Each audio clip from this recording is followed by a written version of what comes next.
Hello সবাই, কেমন আছো? সকালবেলা ঘুম থেকে উঠে রেডি হয়ে বেরিয়ে গেছি আমি।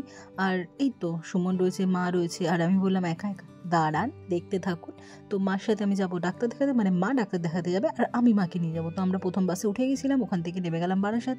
মা খেয়ে নিয়ে এলো চা আর আমি খেয়ে নিলাম বিস্কিট। ওখান থেকে আমাদের আবার বি গার্ডেনের জন্য সেকেন্ড বাস ধরতে হবে, তার জন্য আমরা চলে গেলাম বাস টার্মিনাল। আর মা বলে আমি তোর জন্য খাবার নিয়ে এসেছি। আমি তো ভেবেছি মা হয়তো ম্যাগি নিয়ে এসেছে আমার জন্য সকালবেলা, তখন সকাল 9:30 বাজে। ও মা, ডিব্বা খোলার সাথে সাথে দেখলাম 2টো ডিম সিদ্ধ আর চিকেন দিয়ে বিরিয়ানি। আমি জাস্ট আশেপাশের লোকগুলোকে দেখে নিলাম, কারণ তারা ভাববে কি এই মেয়েটা নিশ্চয়ই এত মোটা, কারণ এই সকালবেলা বিরিয়ানি খায়। তারপর মাকে ডাক্তারের এখানে ফেলে আমি একটা বুক করে নিলাম র্যাপিডো। আর র্যাপিডো বুক করে দেখাচ্ছিল প্রথমে 4 মিনিট, তারপর সেটা না কমে বেড়ে হয়ে গেলো 6 মিনিট। আমি র্যাপিডো ক্যান্সেল করে দিয়ে সামনে একটা উবের টোটো পেলাম, সেটাতে গেলাম উঠে।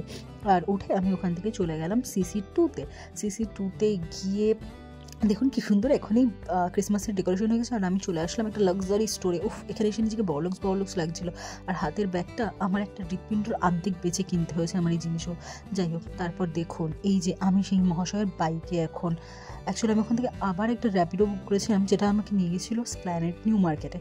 তো আমার ফার্স্ট টাইম এরকম এক্সপিরিয়েন্স। আর বাড়িতে সত্যিই কেউ জানে না, মাকে আমি বলছিলাম আমি 10-15 মিনিট আসছি। আর ওখান থেকে নিউ মার্কেটের দূরত্ব ছিল 1 ঘন্টা। রাস্তায় ট্র্যামগুলো চলে গেছে, কিন্তু ট্র্যাম লাইনগুলো এখন পড়ে আছে। আর আমার এই বাইকে উঠে জাস্ট মনে হচ্ছিল আমার আগে কে হেলমেটটা পরেছিল, তার মাথায় উকুন ছিল না তো, আমার মাথায় উকুন চলে আসবে না তো। লোকটা যখন গলিতে যাচ্ছিল তখন আমার মনে হচ্ছিল মিন্ডাসে দেখতে ভিতর থেকে কেন যাচ্ছে, আমাকে অন্য কোথাও নিয়ে যাচ্ছে না তো। আর বারবার উকি মেরে দেখার চেষ্টা করছিলাম সামনে তার মোবাইলটায় আর কতক্ষণ বাকি। তো যাই হোক, এইসব চিন্তা ভাবনা নিয়ে আমি ফাইনালি পৌঁছে গেলাম। তো টেনশন তো হয়েছে। আর তারপর চলে আসলাম একটা স্টোরে। আর এখানে আমার পছন্দের একটা জিনিস কেনা ছিল, ইলেকট্রিক, আমার LED রিং লাইট।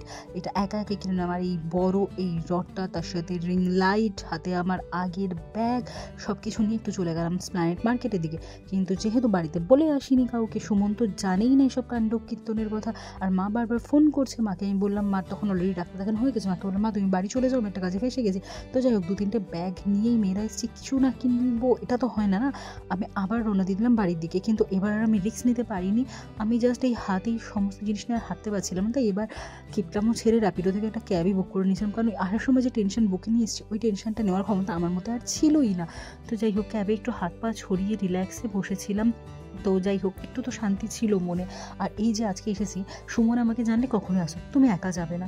আর লোক ঠিক করতে করতে 10 দিন হয়ে যেত, আর সেই মাঝখানে আমার আর জিনিস কেনাই হতো না।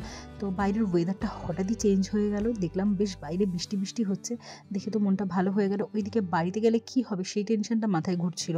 আবার মনে হলো কেনা তো হয়ে গেছে, যা হবে দেখা যাবে। আর এই চিন্তা ভাবনা সব কিছু নিয়ে মিলিয়ে মিশিয়ে চলে আসলো শিয়ালদা স্টেশন। অনেক দিন পর আসলাম। তো এসে যাই হোক, টিকিট ফিকিট নিয়ে নিলাম আর খাবারের কিছু একটু নিয়ে নিয়েছিলাম। আর এরপর ভিডিও আর আপনাদের সাথে শেয়ার করতে পারছি না, তার কারণটা হলো এই যে আমার পায়ের দিকে দেখুন ভালো করে। এই যে আমার জুতো, শিয়ালদা স্টেশনে নামার সময় এই জুতোটা ছিঁড়ে গেছিলো। আর আমি যে কীভাবে এই জুতো নিয়ে এসেছি, ট্রেনে উঠেছি, এই ভিড় ট্রেনে এসে কোনায় একটুখানি জায়গা পেয়ে নিজেকে বাঁচিয়ে বাড়ি নিয়ে এসেছি, সেটা আমিই জানি। আর এই যে বাড়ি আসার পর এতক্ষণে তো জানাজানি হয়েই গেছিলো, মশাই তো ভীষণ রেগে। যাই হোক, হালকা পাতলা উপর বেঁচে গেছি বন্ধুরা, বেশি কিছু